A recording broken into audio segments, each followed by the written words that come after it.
This is lesson 1045, the Interwar Years, 1919 to 1939. Our history quote of the day is from Bill Maher, comedian, talk show host.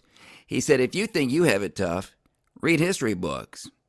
And there's a lot of truth to that. There's a lot of people who have things really, really, really unbearably tough in history books, and we're going to see that today. The Roaring Twenties. When World War I ended, the USA had a big party. The economy was good because of the money earned preparing for the war. Investors began what we call speculating on the stock market and were willing to take risks. Women were more free, they had the right to vote, and they started to enter men's traditional workplace roles. The Flapper. Rebellious young females of the time were called flappers, and they had new behaviors. They openly drank and smoked in public and had male friends, not to date or to marry, but just to socialize. Skirts became shorter and more practical in the workplace, though pants were still considered risque. The Lost Generation. In the art world, artists became more moody and philosophical. They began to consider mortality and war as non-glorious. They became disillusioned or lost and reflected upon their lost friends who were dead from the war. They sought truth, and many movements began to try new ways to discover truth. What do you think surrealistic painter Salvador Dali is trying to say about time in this dreamscape with melting clocks? Perhaps that time is fluid, that time is relative, it's not solid, it's not fixed. And nobody knows what this thing is supposed to be here, but it seems to have a closed eye with long eyelashes. That's pretty weird. All of this included stream of consciousness writing, graphic, emotional, or dreamlike images. We call that surrealism. Many authors wrote about the war, nicknaming it the Great War, or the war to end all wars. After the Great Depression, art became even more emotional, leading to music movements like swing, jazz, and blues. The Great Depression. I'm going to try to give you a narrative to help you understand how the Great Depression began, what caused it. And I'm going to use as little economic or financial vocabulary as possible and give it to you in straight, easy to understand language. Keep in mind also that the Great Depression was not the last time that we've had a financial meltdown. We had another really big one in the year 2008, but none of them has been quite as devastating as the Great Depression in the 1930s. A little bit of background. When a company wants to raise a lot of money in order to grow its business, it will often sell these things called stocks for people to buy as investments. And we've talked about this kind of thing before. We've talked about capitalism before. And these stocks represent your ownership in the company. And there's a picture of some actual stocks right there. The company gets the cash, and investors get a tiny piece of ownership in the company.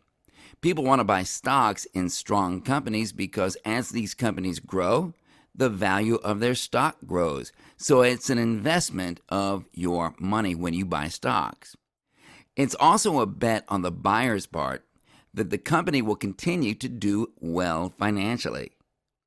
When thousands of companies sell stocks, those stocks can be bought, sold, and traded in one central location called a stock market or a stock exchange. Same thing.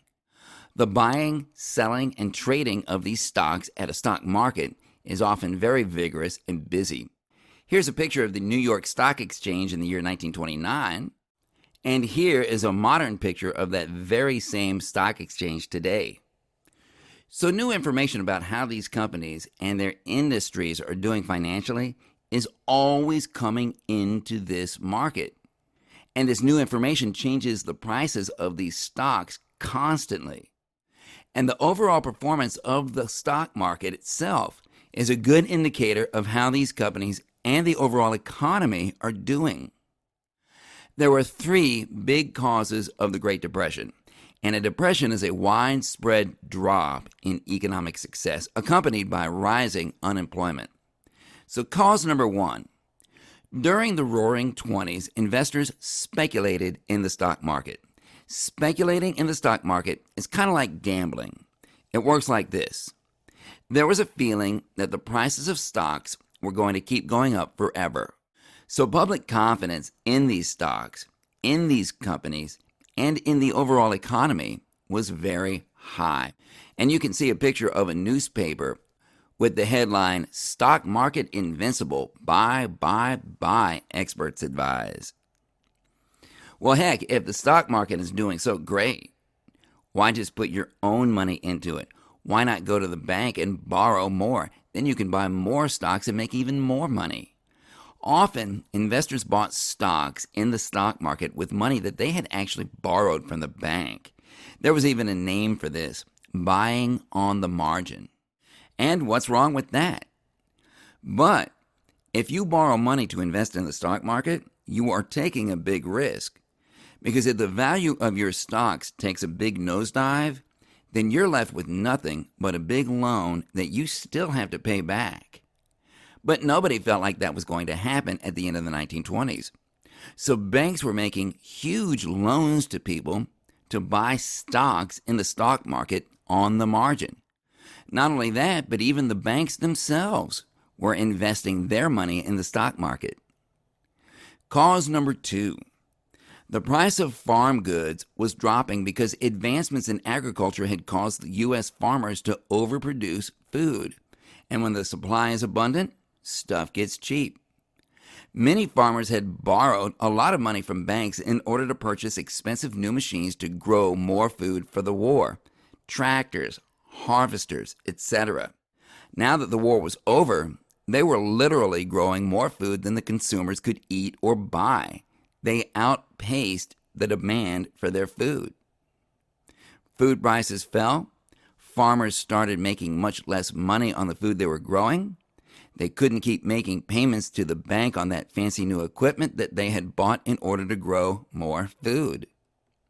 When farmers weren't making enough money from the food they were producing and they couldn't pay their debts, the banks would come and take their farm and sell it as a way of getting some of their money back. Banks got to survive too. The same thing happened with other products as well. Car companies made more cars than the car-buying public could buy, causing car production to slow down and thousands of people in the car industry to go out of work. Not only that, home builders were building more houses than the public could buy. And home building had to slow down, causing thousands of people into home building to go out of work. Cars and houses depend on lots of other industries to supply them. Lumber, glass, electrical components, rubber, bricks, appliances, cement, steel, textiles, etc. And since car makers and home builders now needed fewer supplies, these industries also had to slow down and had to start getting rid of people they could no longer employ. And now this growing number of unemployed people have no money to spend in places like restaurants, clothing stores, hardware stores, etc. And now all kinds of industries are starting to slow down and get rid of employees. And it's a slowly growing downward spiral. Investors in the stock market are slow to notice, and no one knows how to stop it. As soon as investors on Wall Street start to realize that the companies they own stocks in are shrinking instead of growing, they're going to sell those stocks as fast as they can because those stocks are going to be worth less tomorrow than they're worth today.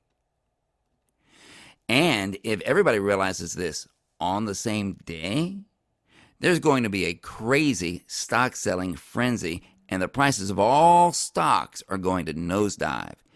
Billions of dollars in stock value are simply going to disappear. And a good word for something like this is the word crash. That day came on October 29th, 1929. That day just happened to be a Tuesday, and that day even got its very own name, Black Tuesday. Black Tuesday did not cause the Great Depression, but it played an important role in the Great Depression. And Black Tuesday made it very clear to everyone that something was seriously wrong with the economy. Tons of people had borrowed money from banks to invest in the stock market.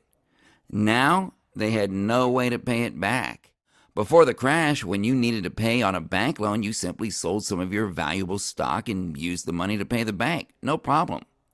But after the crash, all your stock was worth much less. You couldn't sell it for enough money to pay the bank back.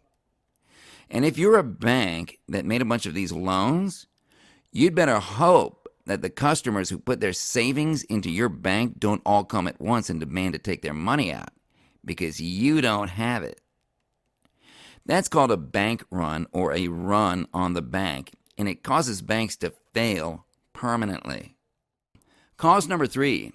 European money was tied to U.S. bank loans made to Germany after the war and other countries. Germany relied on these loans to pay off France and Britain for that war guilt clause from the Treaty of Versailles. Remember the $33 billion they were supposed to pay. When U.S. stocks fell, investors scrambled to pull money out of Germany and everywhere else they could find, and this crippled European banks. The effect of Black Tuesday. The October 29, 1929 stock market crash in the United States had a ripple effect on the rest of the world except for the Soviet Union, the USSR. Governments throughout the world couldn't cope. They tried increasing import taxes to protect internal revenue and cut wages to try to increase profit, but it all failed. 1 in 4 British people were unemployed. The effects of the Great Depression. Governments started playing with the economy big time, and this made workers nervous. Karl Marx's prediction that capitalism would destroy itself by overproducing looked like it was coming true. Communism was reopened as a potential solution. Also, the Great Depression led masses of people to follow political leaders who offered simple solutions in return for dictatorial power. Pick your easy way out of your economic crisis. Here's one potentially easy way out. Communism said that capitalism would burn out when we started overproducing. Maybe I should have listened. Maybe a communist idea where we all get an equal piece of the pie would work better. Or how about this easy way out? Herr Hitler says it's not our fault everything's messed up, and he promises to fix it for us. He says we're going to purify society, which guarantees food for the deserving. He says we're the best people on earth. Russia picked the first way. Important, the Great Depression had no impact on the Soviet Union because their planned economy was completely insulated from the free market capitalist economy of the rest of the world. The Soviets had enough problems of their own without a Great Depression. The ideals of communism were used very effectively by dictator Joseph Stalin, who came to power in 1925. The newborn communist USSR spurred industrialization by collectivizing all agriculture and initiating Stalin's 5-year plans. All those who resisted were murdered, shot quietly in the dead of night, or sent to slave labor camps called gulags in what was called the Great Purge. Germany picked the second way. The Weimar Republic was an intentionally weak government put in charge of Germany in 1919 to prevent Germany from rearming after World War I. The government did not have any means to deal with economic crisis. The citizens elected Nazi extremists for their passion and promises for a better Germany, and people were desperate and hungry enough to believe them. The Nazis cured unemployment by revamping the military into a titanic war machine. The United States went for a government tinkers with economics experiment. Our government poured the federal treasury into public works projects like dams and national parks to keep people from being unemployed. They spent a lot of money, but slowly gained it back over time. And this was called the New Deal, created by the president who would see the country through World War II, Franklin Delano Roosevelt. And the New Deal worked pretty well.